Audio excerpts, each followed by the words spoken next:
Hello my dear! Welcome to another grammar lesson na Tagalog ang explanation. I'm Teacher Maya at ngayon bibigyan ko na naman kayo ng isang short quiz. Tara, simulan na natin! Ano ba ang function ng underlined words sa sentence na to?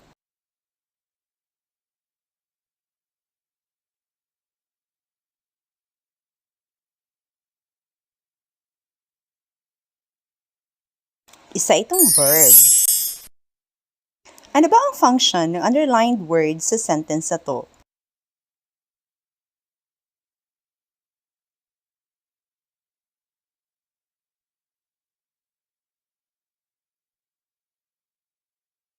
Adjective ang tamang sagot.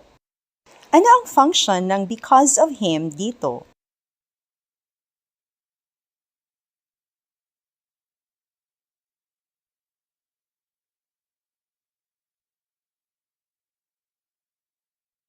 Ito ay adverb.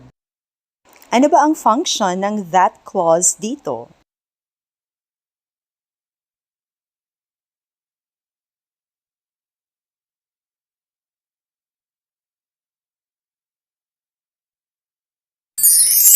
Isa itong noun. Paano ba ginamit ang word na crying dito?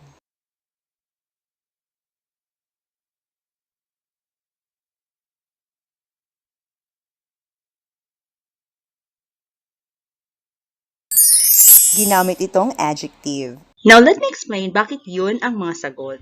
Sa item number 1, ang close ay isang verb dahil ito ay isa sa mga actions na ginawa ng subject na she. Ibig sabihin nito, she went inside and she closed the door. Pero dahil isa lang ang subject na gumawa ng dalawang actions, ang went at saka closed, hindi na natin i-repeat sa second part at diretso na tayo sa second verb, which is closed. Pwedeng maging adjective ang closed, pero ang kasunod niya na word ay diretso yung noun, wala ng article. Gaya ng closed door.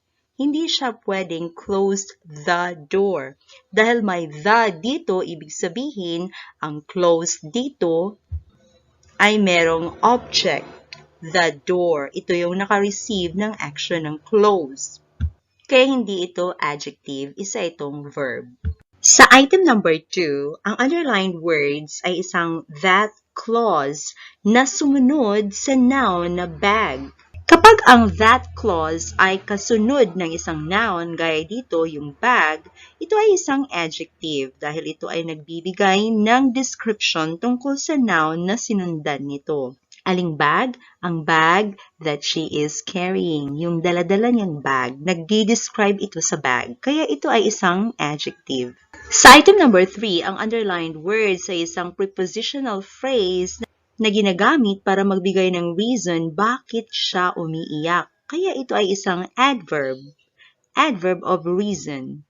Hindi ito adjective dahil ang adjective ay nagdi-describe ng noun at saka pronoun, ngunit ito ay nagdi-describe sa crying, isang action, isang verb.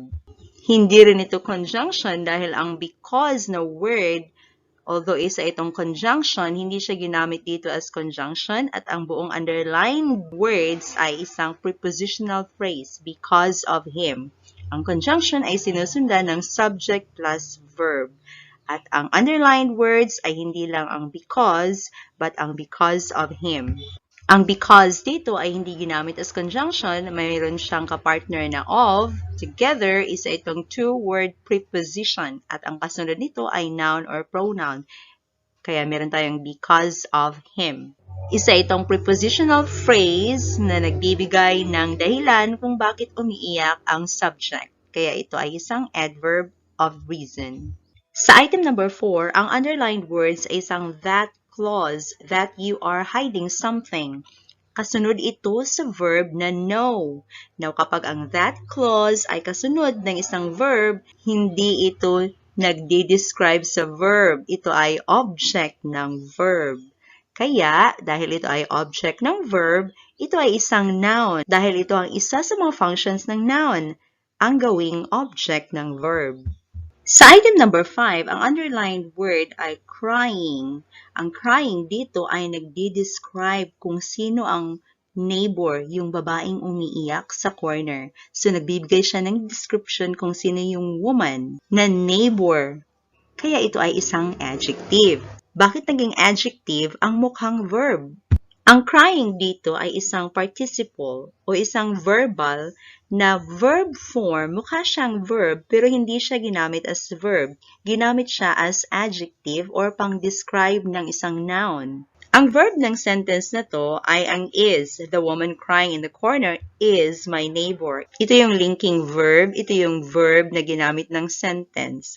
Ang crying dito ay nagbibigay lang ng description kung aling babae ang neighbor. Kaya ito ay isang adjective. At yun ang grammar knowledge na gusto kong i-share sa inyo ngayon. I hope meron kayong natutunan sa video nito. Thank you so much for watching. Have an amazing day.